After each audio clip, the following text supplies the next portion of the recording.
नाजरीन, मैं हूं आपकी होस्ट तारा और आप देख रहे हैं morning show with Tara Arara. Welcome back. नई सुबह नए मेहमान। आज जो है टॉपिक भी बड़ा भाई मज़े का है, इंटरेस्टिंग है और मैं कहती हूँ कि इस टॉपिक में आप लोगों के लिए बहुत मैसेज भी होगा और कुछ ना कुछ मुझे भी सीखने को आज मिलेगा और आप लोगों की भी डेफिनेटली सीखने को मिलेगा। तो सबसे पहले जो है अपने गेस्ट का मैं तारुफ करवाऊंगी कि वो कहाँ से आए हैं, किधर से बिलोंग करते हैं, क्या करते हैं, रियल लाइफ उनकी क्या है, प्रोफेशनल लाइफ उनकी क्या है, आखिर जो इस टाइम वो काम कर रहे हैं या जो भी वर्कआउट कर रहे हैं उसको चूज़ करने का मकसद क्या। भाई बहुत सारे सवाल हैं, अब उनसे मिलकर पता चलेगा, तब हम जानेंगे भाई उन्होंने ये सब चीज़ें क्यों चूज़ की। तो वेलकम करते हैं अपने शो पे भाई हमाद, अहमद और एहसन को। अस्सलाम वालेकुम। वालेकुम अस्सलाम। कैसे हैं आप लोग? अल्हम्दुलिल्लाह बेहतरीन। मज़े में दोनों? अल्लाह का करम। कोई टेंशन तो नहीं है? होगी भी क्यों, तारा लारा के शो पर आए हैं, ऐसा ही है। तो भाई सब बहुत बहुत शुक्रिया, आप लोगों ने अपना टाइम निकाला, कीमती वक्त निकाला, आप लोग आए और बहुत बहुत शुक्रिया हमको बुलाने के लिए। और हिंट दूँ मैं, ये जो है क्या करते हैं, कोट से कुछ कुछ पता चल रहा होगा कि ये जो कोट कौन लोग पहनते हैं, समझ रहे हैं? मैं हिंट दे रही हूँ और क्या पता समझदार लोग ना समझ चुके हों। भाई ये दोनों, इन दोनों का ताल्लुक लॉ से है, लॉयर हैं और वकालत कर रहे हैं। हमाद अहमद, ये ऐसा ही है? बिल्कुल। आप तो कर रहे हैं और आप तो हैं। जी जी अल्हम्दुलिल्लाह, मैं प्रैक्टिसिंग लॉयर भी हूँ। और कितनी आपने लड़ाइयाँ झगड़े करवाए हैं? अभी तक तो चल रही है। अच्छा, हो रही है। अच्छा भाई, अगर मैं अपने क्वेश्चंस पे आऊँ तो मैं ये पूछूंगी कि लॉ को ही आपने, इस फील्ड को क्यों चुना आपने, पहले आप बताएं। लॉ एक पीस कायम करता है, एक यूनिटी हमारे माहौल में मिलजोल बढ़ाता है। किसी के मसले हो तो अगर किसी कोई मसले में हो तो उसको लॉ ही हल करता है।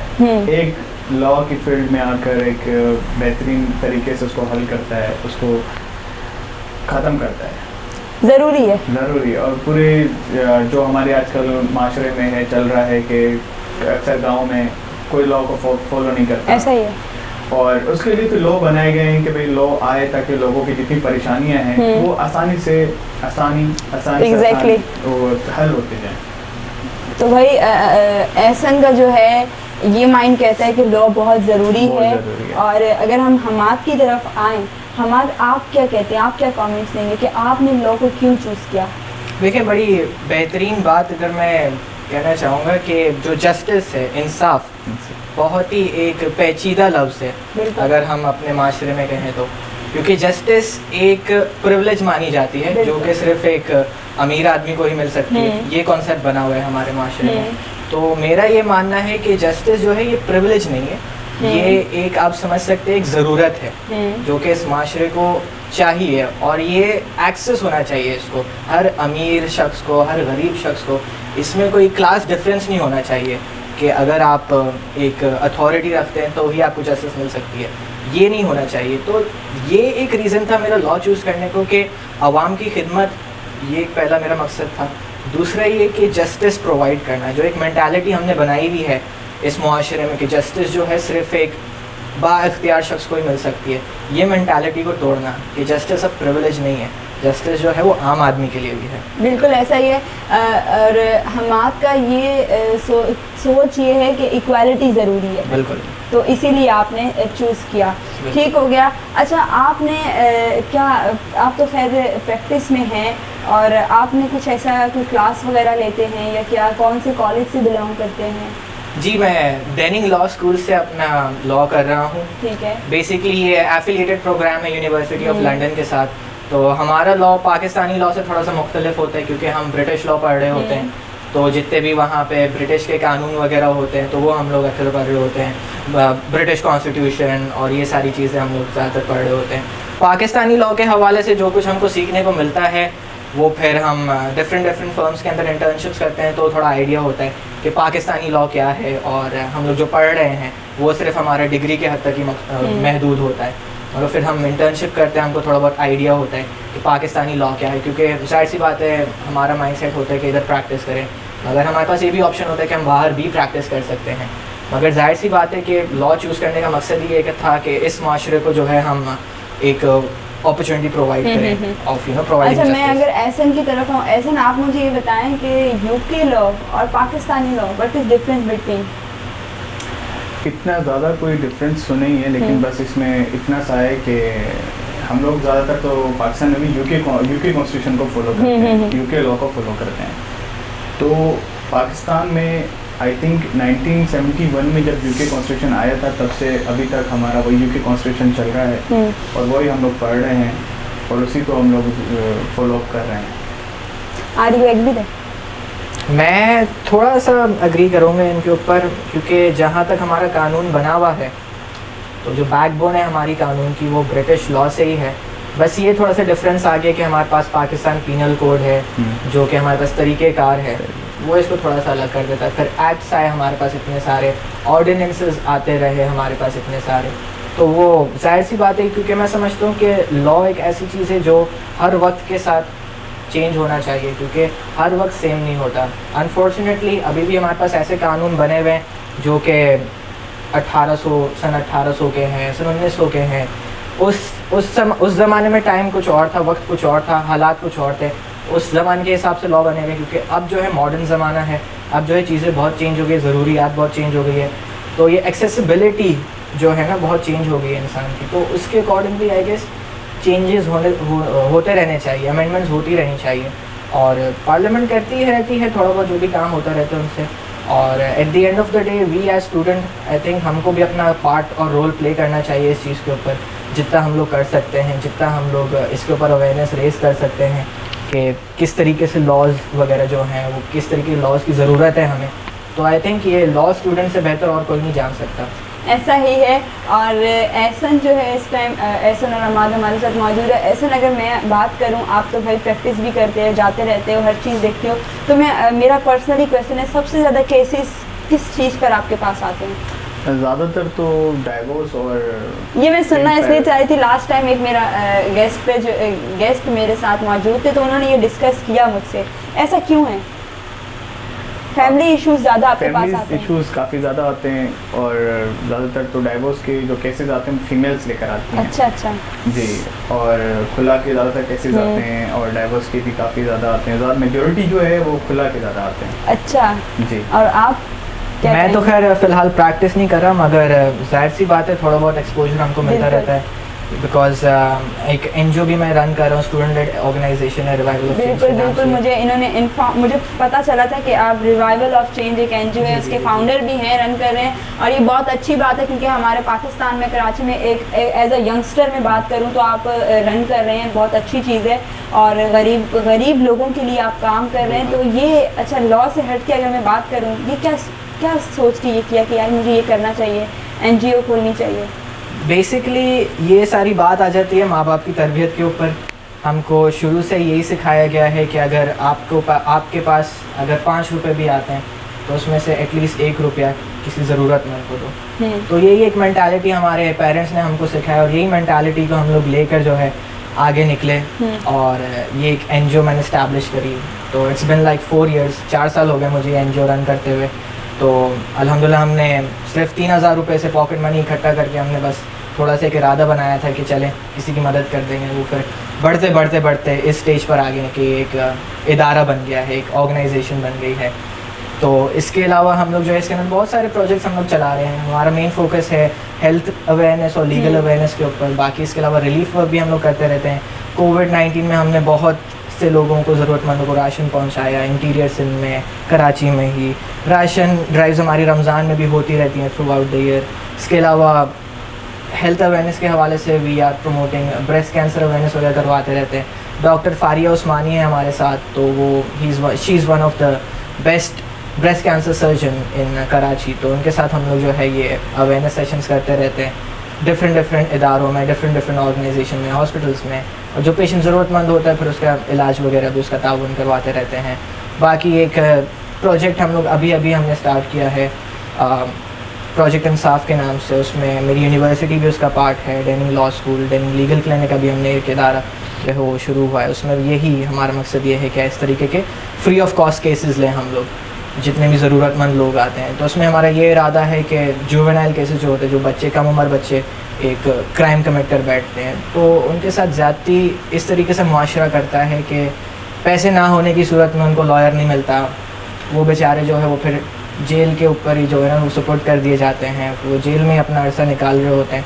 क्योंकि ये मैं समझता हूँ बहुत बड़ी ज़्यादती है कि यार आप पैसे ना होने की वजह से एक लॉयर अफोर्ड नहीं कर रहे हो, तो आपको जो जस्टिस है, जो आपका हक़ है, इंसाफ लेना आपका हक़ है, वो नहीं आपको मिल पा रहा। तो वो उसके ऊपर जो है हमारे प्रोजेक्ट है कि हम उनको free of cost legal assistance और लीगल एड प्रोवाइड करें, और इसके अलावा ना सिर्फ लीगल एड और असिस्टेंस, हम लोग उनको रिहैबिलिटेशन भी प्रोवाइड करें।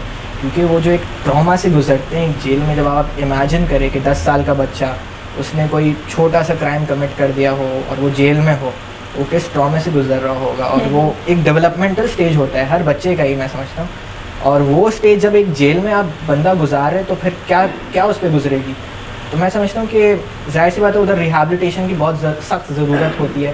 तो रिहैबिलिटेशन पे भी हमारा फोकस है। और दूसरा इसमें ये मेन अहम किरदार होगा जिस पे हम फोकस कर रहे हैं कि जब वो जेल से बाहर आ जाए, उसका केस वगैरह सब ख़त्म हो जाए, तो इसके एक स्मॉल बिजनेस अपॉर्चुनिटी प्रोवाइड करते हैं। क्योंकि जाहिर सी बात है हमारे माशरे में कोई भी, अगर देखा जाए आम मेंटालिटी की मैं बात कर रहा हूँ, कि अगर कोई भी जेल भी अगर एक रात जेल के लिए भी चला जाए तो उसको एक क्रिमिनल माइंडसेट से देखा जाता है। ये तो मेंटालिटी है हमारे माशरे की।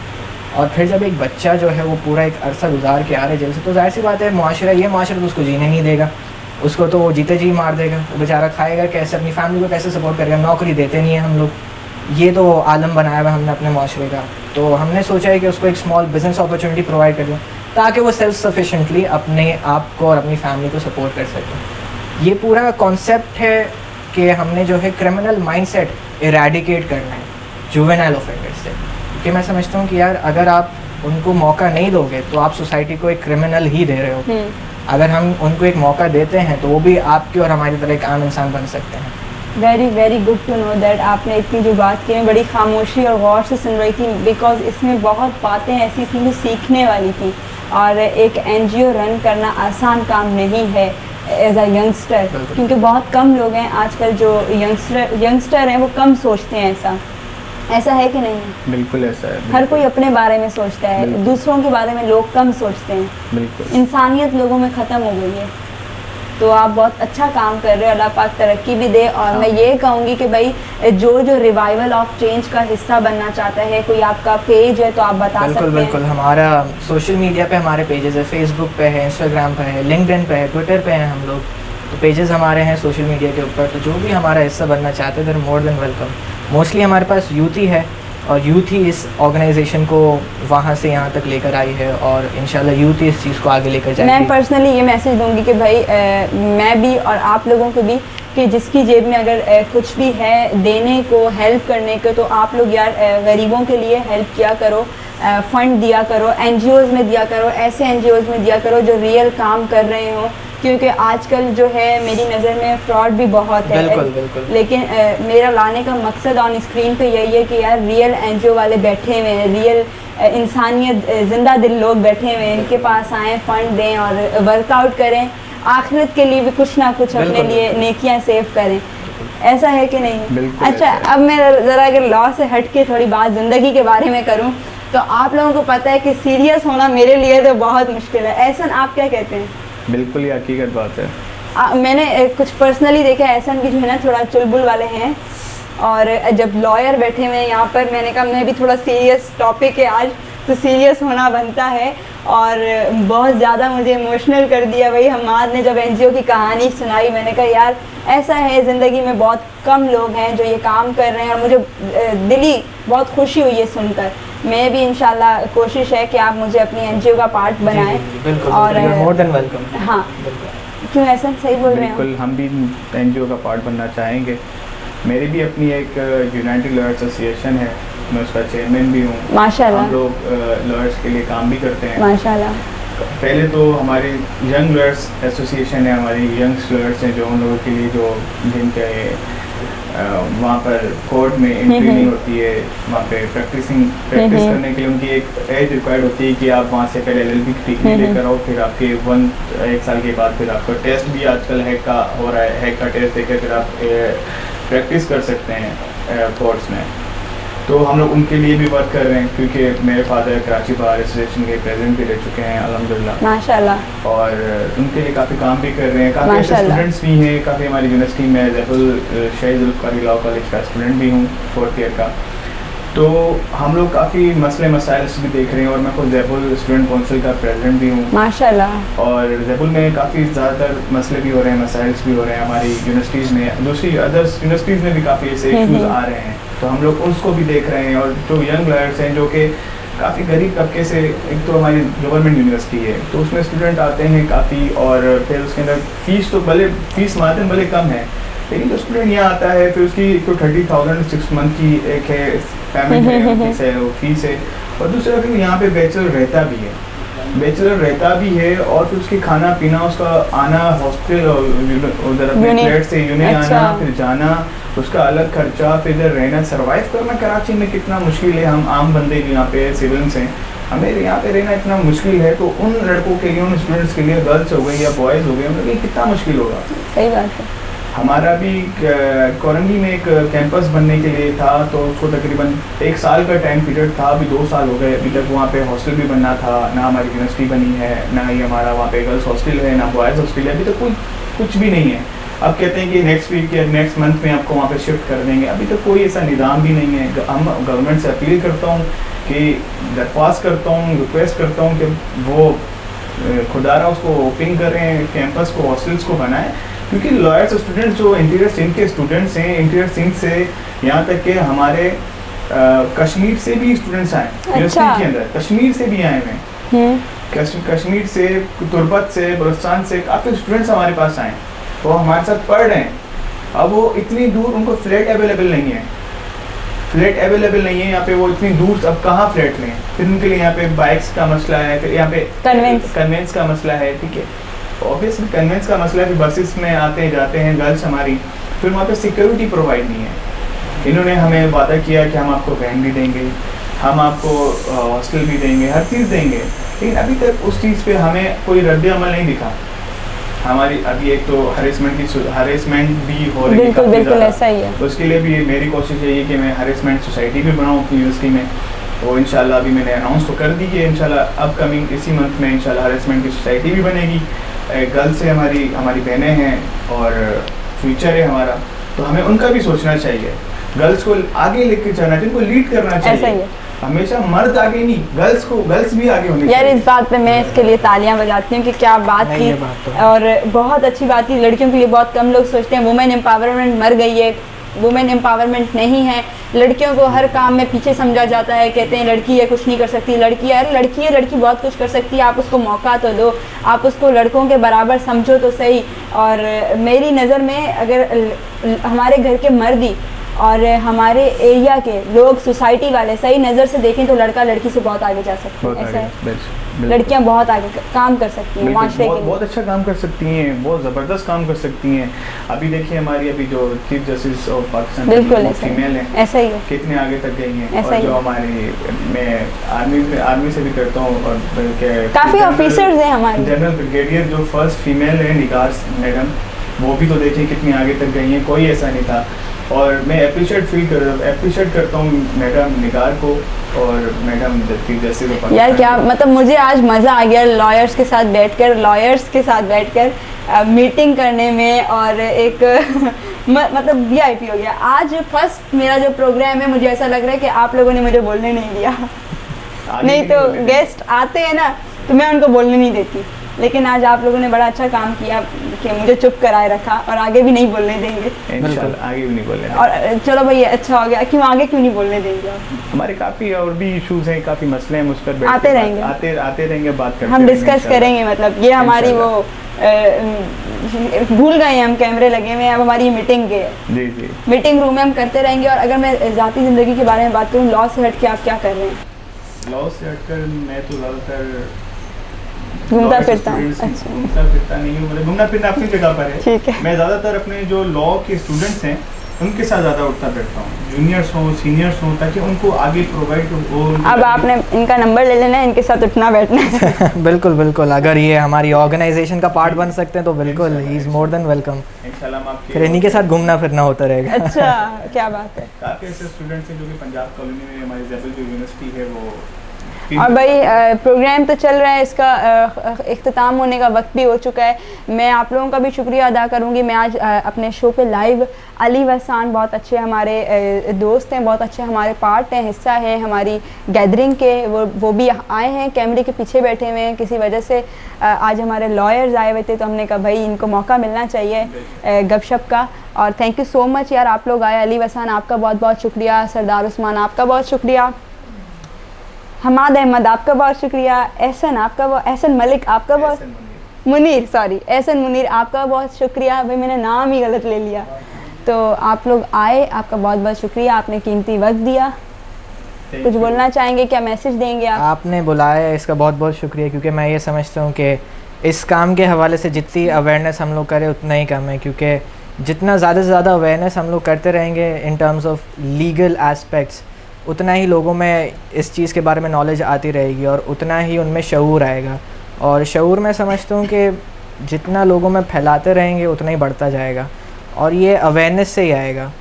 तो आई थिंक ये जो काम आप कर रही हैं it's really good thing that you are doing, और इंशाल्लाह बुलाते रहेंगे, हम आते रहेंगे इंशाल्लाह। अभी आप RNN न्यूज़ का, मेरे प्लेटफॉर्म का, मेरे चैनल का, मेरे शो का हिस्सा बन चुके हैं। बिल्कुल बिल्कुल, क्या कहेंगे आप? बिल्कुल मैं RNN का बहुत शुक्रिया अदा करता हूँ दिल से।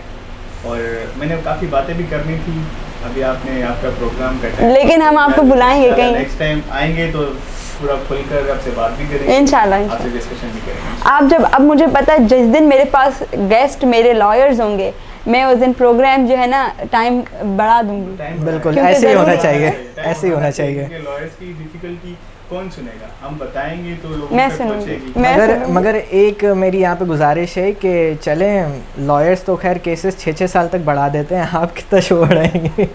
यार ये तो है, बस आपने सवाल मुझसे ऐसा किया जिसके पास, मेरे पास जिसका कोई जवाब ही नहीं है। तो गाइज मुझे भी दें इजाज़त, इंशाल्लाह फिर मुलाकात होगी नए मेहमान के साथ, नए गेस्ट के साथ, नए आर्टिस्ट के साथ, आपकी अपनी फेवरेट पर्सनैलिटी के साथ, चाहे वो न्यू टैलेंट हो। और मैं ये अनाउंस करती जा रही हूँ, जो न्यू टैलेंट मेरे शो पर आना चाहता है, मुझसे मिलना चाहता है, वो कांटेक्ट करें RNN न्यूज़ के इंस्टाग्राम पेज पर और अपनी प्रोफाइल शेयर करें।